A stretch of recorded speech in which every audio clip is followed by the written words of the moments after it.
What's up, guys? Charlie and Zach here again for Bet on It MMA.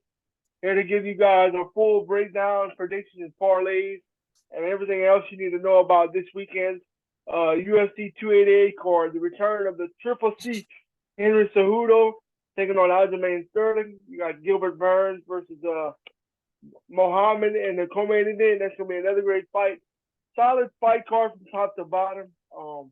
Before we get started, we got some other news that we want to share with you guys. So I'm gonna turn it over to Zach so he can fill you in on that information. Yeah, guys, this is we're going more towards a rebrand and that's gonna be the last episode of Bet on It MMA with that name. But we're still gonna be giving y'all episodes every day breaking down fights. But we're not gonna be so much focused on betting. We're gonna be more focused on breaking down fights, MMA news, and just kinda reaching out to bigger things and more content as well. So be on the lookout for the new name. But yeah, as for Bet on MMA, this is gonna be the last episode, but the channel, this will be the same channel as far as what we're gonna do. So we're very excited to announce some things this coming week. Yeah, man. And like Zach said, we're not going anywhere. We're just switching a few things up. We're just still gonna be able to see our faces every week. So y'all still in love. With that being said, let's get after it, bro. All right. First fight, we got Ugly Man Joseph Holmes taking on Claudio Ribeiro. Yeah, man. In this fight, I'm gonna go with Ribeiro by KO. His striking will be the difference in this fight. I see him catching Holmes on the feet to get the finish, and I see Ribeiro's cardio being a big difference in this one as well. So yeah, Ribeiro's a young fighter. It's never easy, being this young in your career. But like I said, I think Ribeiro's striking is gonna be the difference, and I see him catching Holmes to get the finish. Yeah, this is like, they're both strikers. They both, favor standing up. Ribeiro is probably the more polished, experienced kickboxer. Both men have a lot of power. Uh, and I think, on the feet, I think Ribeiro is just going to be a little too polished, a little too much power. But there's a path to victory for Ugly Man Joe, and I think it's making it an MMA fight and eventually getting it to the ground. And his way of winning is, making an MMA fight. Ribeiro's way of winning is keeping it standing and stuffing the shots.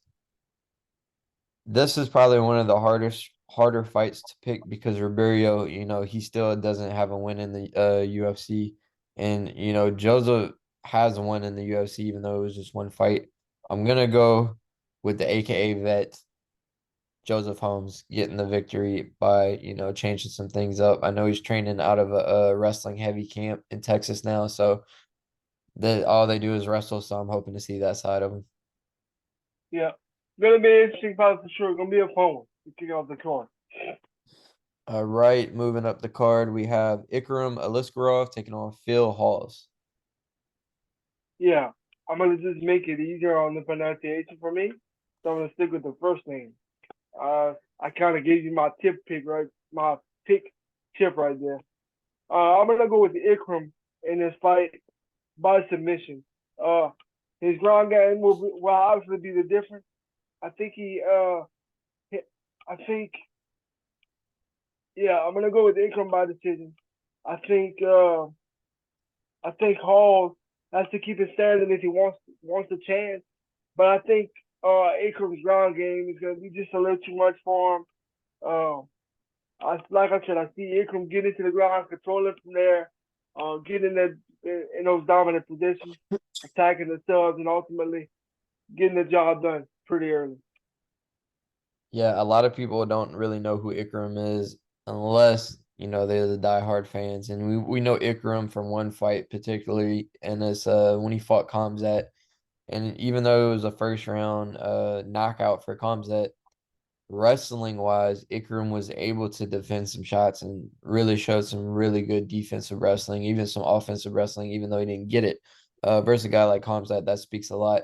Any other fight, he made pretty easy work of it, especially his fight on the Contender Series. Has wrestling, showed striking, and a guy like Phil Hawes, on the end of his career, 34 years old, Phil Hawes usually beats guys who he can kind of level the wrestling out and they have no striking. This guy, I feel like, has enough striking to handle Phil Hawes. And I think ultimately he's going to go like the Chris Curtis route, the Roman Dolce route, stuff the shots, laying heavy strikes, and probably get the finish here. Yeah, man, and you like you said, you made a great point right there. Early in their careers, he fought comes at Chimaev, and ultimately he lost, got stopped in that fight. But he showed some really good things. So man, I mean, if he can hang with Hamza Chimaev in that way, and especially from the wrestling aspect of things, I like his chances to out wrestle Phil Halls in this one and ultimately get the finish. So yeah, good point. All right, moving up the card, we have Parker Porter taking on Braxton Smith in his UFC debut. Yeah, man, I'm going with Parker Porter, and it's not a knock on either one of these guys. I'm gonna just say I am going with Porter, even though I'm not the biggest fan of Porter. Um, he's not bad. He's just not like I'm not the biggest fan of his style. With that being said, I am going with Porter. Braxton Smith is making his UFC debut. He hasn't fought the best opposition. Uh, and like I said,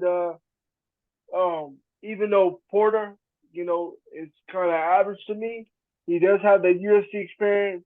Um, I see Porter having some success on his feet, but throwing a lot of strikes on his feet, then using those strikes to get it to the ground, um, and ultimately just kind of keeping Braxton Smith on the ground, kind of making it a stalemate. Now, I don't think this will be the most exciting fight I see. I think once he gets to the ground, he'll just look to control him and ride out a decision.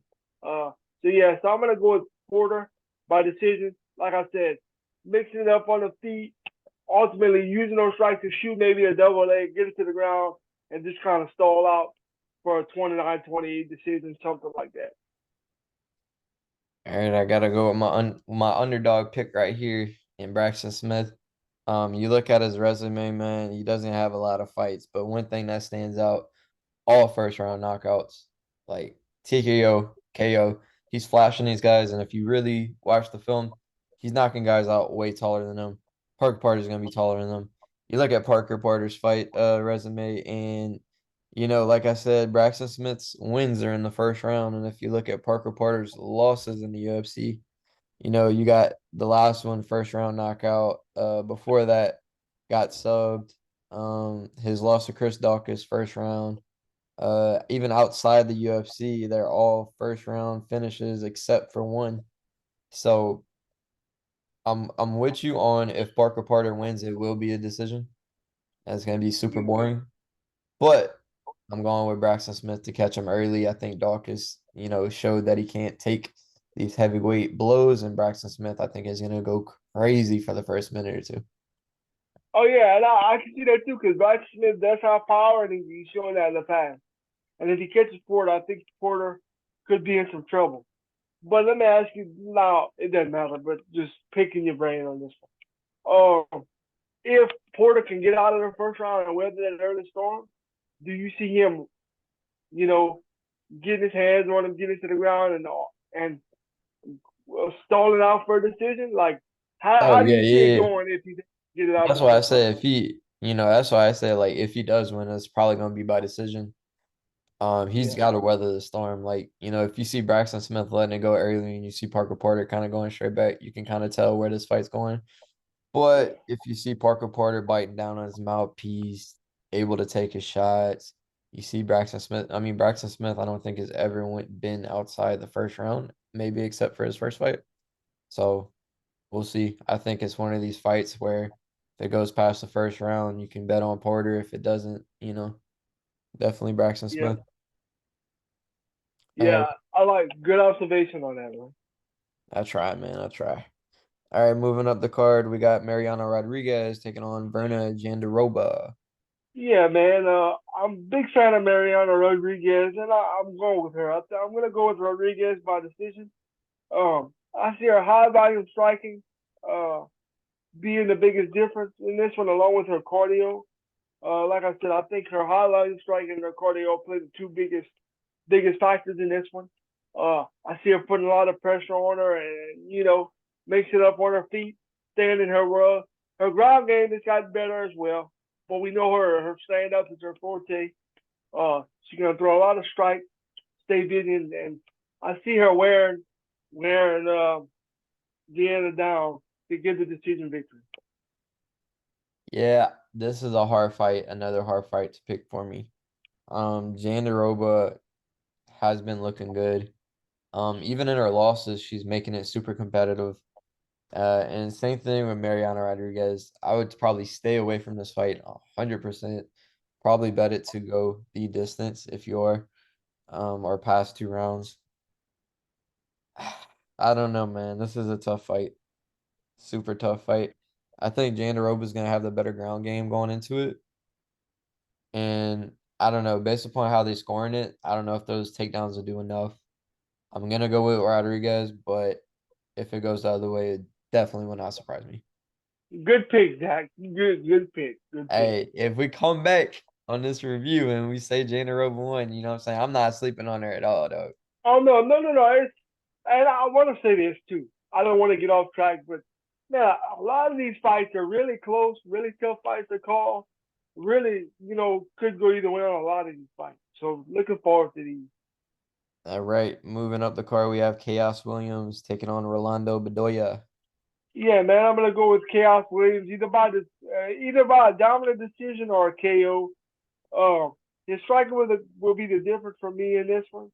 I see Williams using his reach and to pick him apart at range. Uh, really tough fight to give Rolando in his UFC debut. I think he's got a chance to do something in the future, but a big thing to remember in this one, I know Khaos Williams kind of been up and down, but he always comes to fight. Rolando making his UFC debut, I see him, his striking, being a big difference, and Khaos Williams being able to pick him apart at range to really do what he wants to do on the feet. So you're gonna look at this fight and think Khaos Williams all day. You're gonna want to parlay it. You're gonna want to just put all your money on it. Don't do it, man. My pick is Khaos Williams, but Mm-hmm. Rolando is 14-1. He's not one of these guys who's just been fighting nobodies. This dude has been fighting real competition. He's got a chin on him, and he gets stronger as the fight goes. That is a recipe to beat somebody like Khaos Williams, who, if he doesn't get the knockout early, tends to fade. I'm gonna go with Khaos Williams, but Rolando is probably like he's one of the underdogs on this card that can make an upset because he throws a lot of volume. He could take a shot. He can mix in Yeah. takedowns. But I think Khaos Williams is going to be a bit too much for him. Yeah, and I think a big factor is like, look, Rolando can fight, and I'm glad you pointed that out. But Khaos Williams in the UFC debut, Yeah, that's not that's a a tall given, task. Yeah. So I think that was a big factor for me in really picking Khaos as well. But like you said, don't sleep on Rolando, and he's here for a reason, man. Absolutely. All right, moving up the card, we have Devin Clark taking on Kennedy and Chescu. Yeah, man, a fight that I'm really excited about right here. I'm going with Nzechukwu by KO. Uh, I see him hurting Clark on the feet uh, and getting the finish. If Clark can wrestle, uh, can use his wrestling to get it to the ground, I think he'll have a chance. But I see Nzechukwu being able to stuff most of those takedowns, keep it on the feet, and ultimately catch Clark. But like I said, Devin Clark's a very good wrestler. We've seen Devin Clark in the past on this podcast come in, pick against him, and he's pulled off upsets. He's always game. He comes to fight. Really good wrestler. So, like I said, this is another fight where I'm going with Nzechukwu. I feel pretty confident in Nzechukwu, but we know Devin Clark, what he is and what his makeup is. I'm not sleeping on him. I do think Nzechukwu catches him to get the finish. He's very big, strong, powerful, all of those things. But if Devin Clark can wrestle early and get his game plan going early, he can cause some problems, I think. Yeah, man. I mean, Kenny Nzechukwu probably one of the guys on the come up if we're looking for new guys getting the rankings. Devin Clark's kind of always been there but can't quite get there. I think this is a crossroads fight for him. It's either now or never.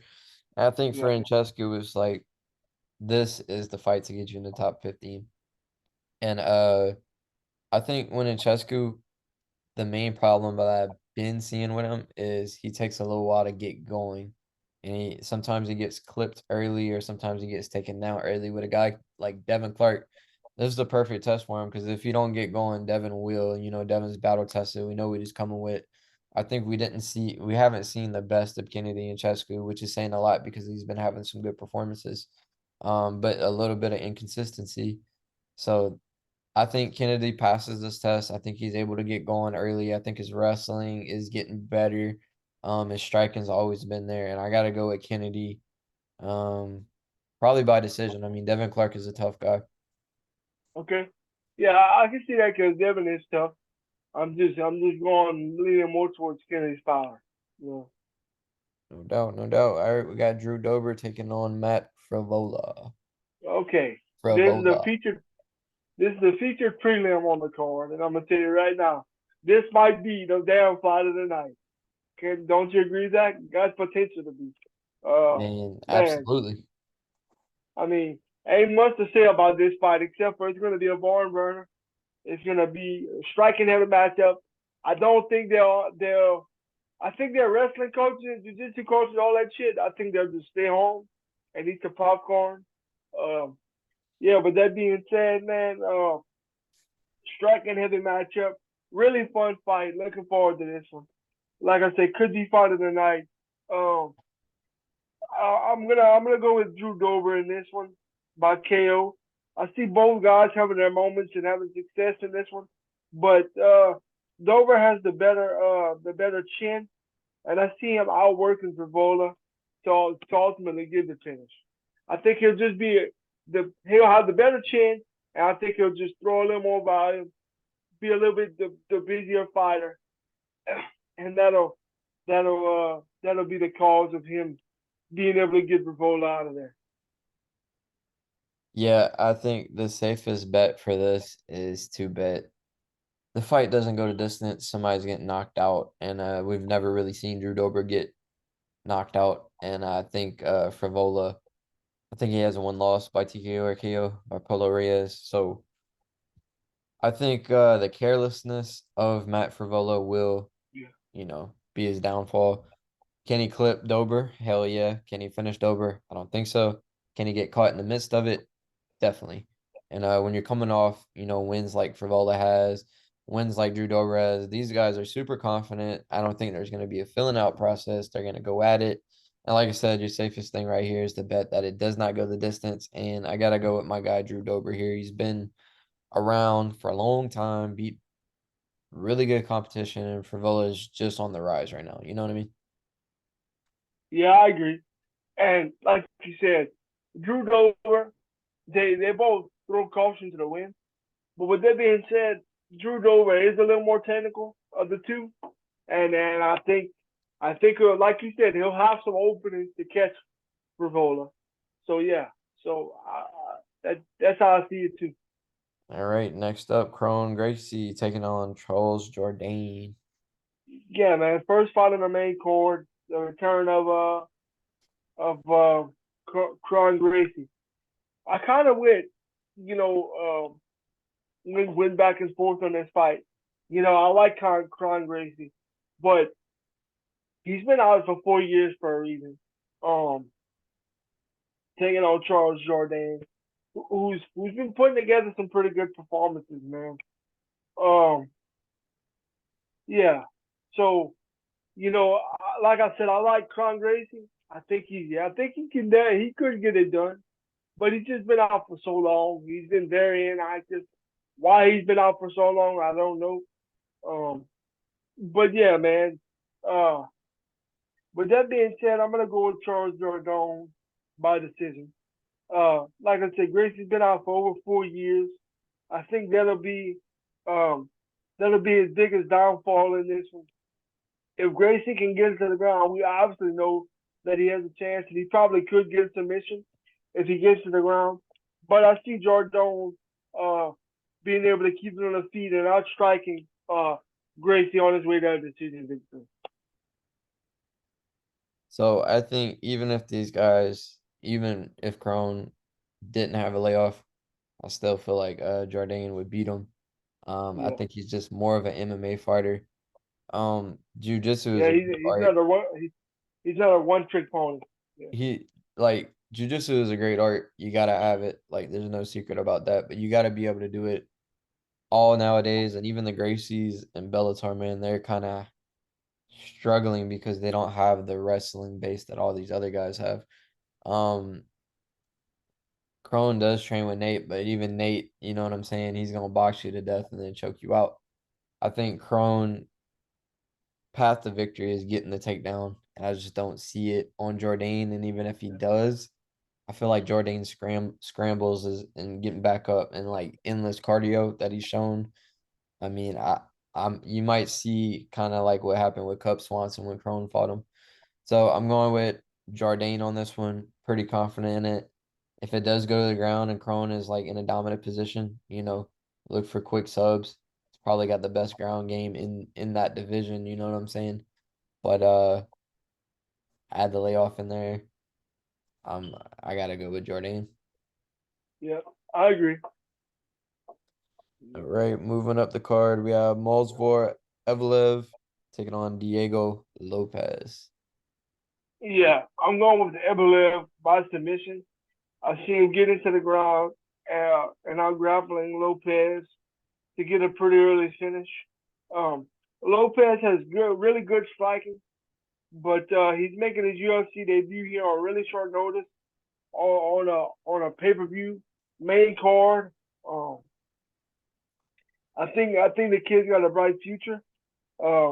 But I think Evelyn's grappling will be too much for him on short notice, and I see Evelyn ultimately, like I said, getting to the ground, getting the submission.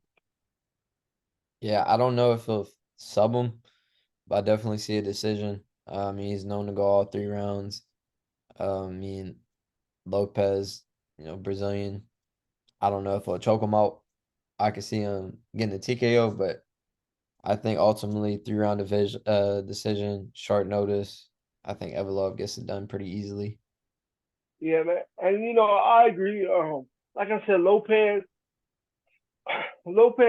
he's either undefeated or only got one loss. I don't remember, Five, but five losses. he's got five. Never mind. But I mean, he's a talented prospect. You know, I think he's got a chance to do something in the future. I just think that uh, this is a really tough debut for him. I think he took this fight on a week's notice on a massive card. So yeah, I just think he'll be a little in over his head. All right, moving up the card, we have Jessica Andrade taking on Yan Xiaonan. Yeah, man. I'm going with Andrade by decision. I think she's a more well-rounded fighter in this one. I think she'll be the better grappler, and I also see her uh, applying a lot of pressure on the feet, uh, being able to wear Yan down, and ultimately uh, get a pretty solid decision victory. I think it'll be a fun fight, though. I think both fighters will have their moments. Like I said, I just think Andrade's a little more well-rounded. Um, I think Yan can have some success on her feet as well, but I think Andrade ultimately her her pace and her volume striking is going to be a little too much for Yan. So I think that'll carry her third decision. Yeah, another tough fight. I mean, all these girl fights on here really tough to call. Andrade at strawweight, she's really beaten the best of the best, and she's only lost to the best of the best. At 25, 35, she's losing to these up and comers, but at 115, I mean, she has a clear physical advantage over these girls. With Yan, like big improvement shown. You know, previously she would get out wrestled, and that was the path to beat her. I mean, training that team alpha male where there's nothing but wrestlers learning how to do MMA. I think, you know, that's shown when she fought Mackenzie Dern. Will she be able to deal with the physicality of Jessica Andrade? I don't know, man. And that's, I think, what's going to be the difference. I'm going to go in Andrade. Um, I think Andrade can get it to the ground if needed. I think she can handle herself Yeah. standing up if needed. And yeah, I gotta go with Andrade. Physicality, you know, veteran. And I think she just barely edges out Yan on this one. Yeah. And like you said, and I draw just seen it all. You know, before her loss to Blanchfield, man. To me, if she'd have beaten Blanchfield, she could have had an argument for a title shot right there if she'd have beaten Blanchfield. That's another story for Absolutely. another day. But Andrade, man, and I feel like even if she puts together a good performance Saturday night, man, she could put herself right back in the mix for a title shot really soon. So Andrade, she done seen it all. Former world champion. I mean, we all know what we're getting from her, and I think her little, her being a little more well-rounded is gonna suit her well. All right, moving up the card, co-main event action. We have Belal Muhammad taking on Gilbert Burns. Yeah, before we get into the breakdown of this co-main event, remember, guys, it's a 5-round fight in this co-main, 5-round fight, which I'm really looking forward to. I'm glad they agreed to 5 rounds.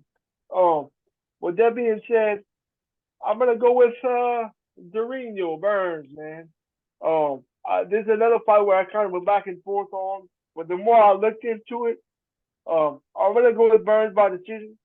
I see him being able to stuff most of Muhammad's takedowns and outstrike outstrike Muhammad on his way to victory.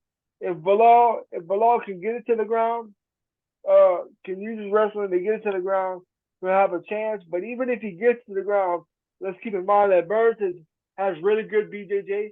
So even if he gets to the ground, Gilbert's not gonna it's not gonna be a walk in the park for Belal on the ground.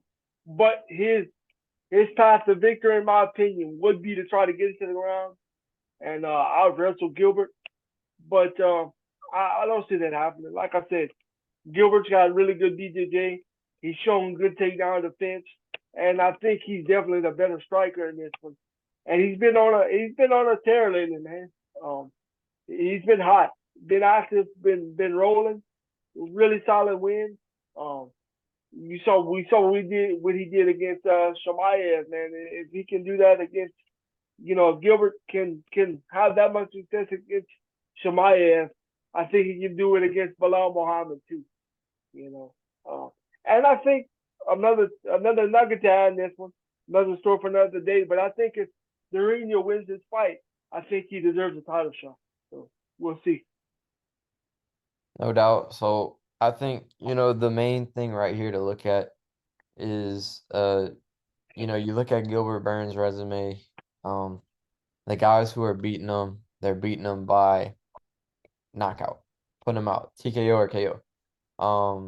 And then you look at these top wrestlers that he's fighting, Usman, Khamzat. Once they get him to the ground, you know what I'm saying? Burns, jiu-jitsu is so good on his back, off his back, that, you know, these guys do not want to stay there. Top wrestlers do not want to stay there. How have we been seeing Bilal win most of his fights? Taking him down Khabib style and just staying on him, right? Aside from the fight with Sean Brady. Do I think Bilal can hang with Gilbert on the feet? I think Gilbert has a slight edge on him on the feet, and that's where if Gilbert wins, he'll win the fight. Do I think Bilal can take Gilbert down? Absolutely. Gilbert's shown that he can get taken down, but is he comfortable enough to stay there? I mean, Gilbert is one of the top guys when it comes to jiu-jitsu 170. Um, it's gonna be a wild fight, man. There's a lot of implications on it. You know, winner's probably gonna get a title shot. That's what they say in the press conference. And if Bilal wins, it's gonna be like, damn, he done leveled up. if Gilbert wins, it's gonna be like we knew he was that guy. You know what I'm saying? We're still waiting Yeah, for Belal to come out. He's beating these prospects. He's on this crazy win streak. But when he fought Leon, Leon kind of showed him there were levels. You know what I'm saying?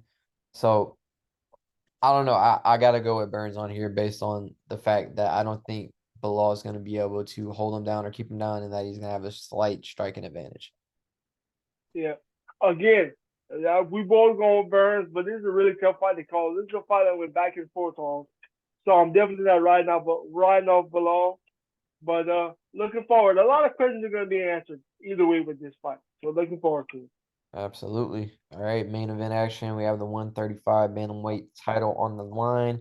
Henry Cejudo coming back from retirement, taking on Aljamain Sterling, looking to set the record in title defenses. Let's go, man. Yeah, you mean the human backpack versus the return of the Triple C, Henry Cejudo. All that. Yeah, man. Yeah, all that in one fight. It's like a gumbo, man. All that in one fight. Plus more. Man, this is another fight, man, God, this is another fight that I went back and forth on, bro. You got Henry Cejudo, former Olympic wrestler, uh, one of the most decorated wrestlers MMA has ever seen. Uh, Double champ, really accomplished everything he needs to in his career already. Coming back to take on Aljamain Sterling, who's had a really good run as a champion. I think I'm going to go with, like I said, really tough fight for me to call here. Cejudo been out for a while. Aljamain Sterling has the height and reach advantage. Uh, Cejudo, the more decorated wrestler, with more power on his feet as well. Um, with that being said, man, I'm gonna go. I know it's been a while, but if we're just looking at career, like both guys' career, if we get a good version of Henry Cejudo, Henry wins, and that's what I'm gonna bank on, man. To me, if he wasn't ready to rock and roll, he wouldn't be coming back. He'd still be riding off into the sunset. With that being said, I'm gonna go with the triple C Henry Cejudo to regain another strap and try to start making another run. I think both guys have a legitimate chance in this fight. Both guys have proven themselves. Two very good fighters, two very fun fighters to watch. Um, but yeah, Aljamain Sterling, he's a human backpack for a reason. But if you take a deep dive into Henry Cejudo, Henry's bread and butter is his wrestling, man. Like I said, Olympic wrestler, uh, 2 times if I'm not mistaken, right, Jack? Okay, 1 time, but that's neither here nor there. Henry wrestled in the Olympics for a reason, um, and I see his wrestling being being a little bit better than Aljamain's, man. And Aljamain's gonna try to get to the ground. I see Henry being able to stub those takedowns, and ultimately, I see him winning the decision, but I see him catching Sterling on the feet, getting his attention, and I do see it being a close fight. I think Aljamain will win a round or two, but I'm gonna go with Henry Cejudo by the two.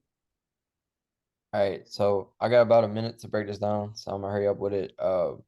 Cejudo, Olympic level wrestling, Sterling, Division 3 wrestling. That should tell you right there.